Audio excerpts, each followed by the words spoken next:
सोलापूर शहरात डॉल्बीच्या आवाजावर नियंत्रण आणण्यासाठी सर्वच मंडळांनी सहकार्य करावं. आवाजासंबंधातील कायद्याचं पालन करावं, अन्यथा कारवाई करावी लागेल असा इशारा पोलीस आयुक्त एम. राजकुमार यांनी दिला आहे. शांतता समितीच्या बैठकीत ते म्हणाले, नियम पाळले पाहिजेत. शिवजन्मोत्सवापासून आपण डॉल्बी मुक्त उत्सवाला प्राधान्य देत आहोत. पुढील सर्व उत्सव मिरवणुकात याची अंमलबजावणी होईल.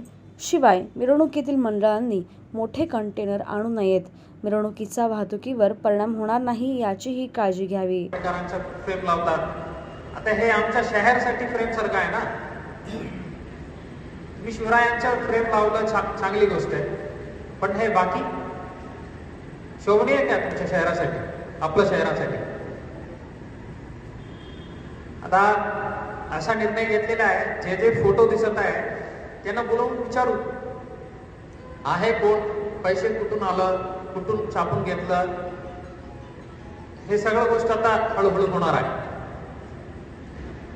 आणि आपल्याला वाटेल आता जे नुकतंच मागच्या आठवड्यात जे मिरवणूक झालं होतं त्यात काय केलं, ते लोक अजूनही इथं आहे ना, ते पुन्हा आंबेडकर जयंतीला तेच लावणारच आहे, पुन्हा डीजे काय करणार. त्यामुळे आम्ही पण शिवजयंतीला लावणार आहे. या प्रश्नाचं उत्तर आता 4-5 दिवसात आपल्याला मिळेल. 72 लोकांविरुद्ध रेकॉर्डवर घेतलेल्या गुन्ह्याला 24 मंडळ आहे. डीजेचे वाहनधारक आणि डीजे चालक अशा 24x3 72 लोकांच्या यादी तयार केलेल्या आहे त्या एक गुन्ह्यात. आणि ते जे गुन्हे जे आहेत त्यात दंड जे करायचे ते कोर्ट करेल, पण चॅप्टर प्रेस प्रतिबंधात्मक कारवाई जे आहे ते आमच्याकडे आहे. त्यात आम्ही निर्णय घेण्याचे अधिकार आमच्या ACP कडे, आमच्या एक्झिक्युटिव्ह मॅजिस्ट्रेट कडे आहे. जे सॉल्व्हन्सी बॉन्ड जे राहील ते नाही भरलं तर, किंवा ज्या प्रकारच्या आम्ही जामीनदार मागणी करणार आहे ते नाही दिलं तर तोपर्यंत जेल पास होणार. यात ज्यांना क्षमता आहे ते जाऊन कोर्टात जाऊन बाजू मांडू शकेल, करूया.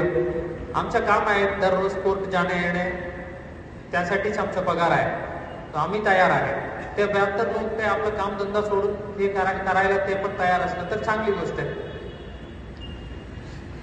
आणि आपलं छत्रपती शिवाजी महाराजांचे जे जन्मोत्सव साजरा करणारे जे महामंडळ जे लोक आहे, आपण एक स्टँडर्ड सेट करा.